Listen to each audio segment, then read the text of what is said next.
Todos os brasileiros precisam saber o que é gramscismo.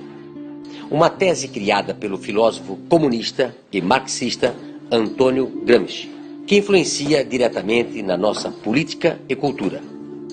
A tese fala que para implementar o comunismo em uma sociedade, o melhor caminho é ir alterando a cultura e os valores éticos e morais do seu povo, pois uma sociedade culturalmente e moralmente fraca é muito mais fácil aceitar revoluções.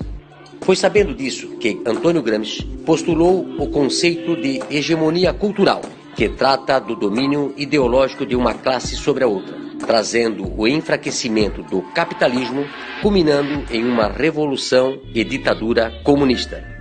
Mas de que forma isso impacta na nossa vida?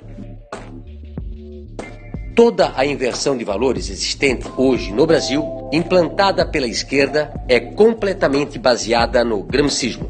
Um plano de poder dos comunistas que vem sendo adotado em vários países da América do Sul, como Brasil, Venezuela, Cuba, Bolívia, Nicarágua e muitos outros.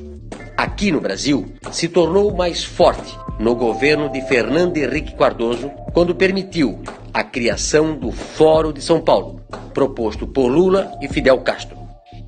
O golpe comunista vem sendo aplicado na sociedade em etapas. Tudo começa com um governo populista que implanta assistencialismo, criando bolsas e planos familiares com o objetivo de controlar a classe pobre e garantir votos de cabresto na próxima eleição. Ainda nesta etapa, os governantes promovem o inchaço da máquina pública, com o aumento de cargos públicos para fidelizar em torno de 4 votos por grupo familiar. Manipulam os meios de comunicação para que todos recebam dinheiro do governo, ficando assegurada a publicidade oficial, com notícias distorcidas para manipular a população. Demonizam as Forças Armadas, o regime militar, taxando de ditadura, criando uma imagem de inimigo inexistente. A corrupção é algo comum no círculo de amigos do governo, que estão protegidos pela impunidade. A delinquência, a falta de segurança, são outros fatores que ajudam a prejudicar os que são contra o sistema. São criadas leis que prejudicam a ação policial e beneficiam os infratores. Os mesmos que incentivam a separação entre a sociedade promovem ocupações de terras públicas e privadas e se beneficiam depois cobrando aluguel dos pobres que começam a residir nos espaços. O nível educacional da população passa a ser muito baixo para que o povo se mantenha na ignorância sob o controle do governo.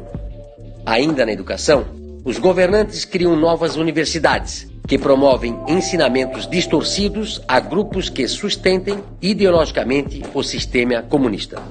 Há também um aumento abusivo dos impostos que oneram os trabalhadores, dizendo que esse valor é para redistribuição da riqueza, sendo que, na verdade, servem para manter os luxos do povo que está no governo.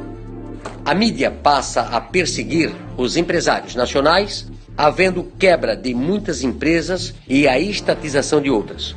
Assim, a classe média não consegue se organizar com a oposição. Na segunda etapa, há a destruição da classe média. Ela é culpada pela pobreza dos outros e pela discriminação.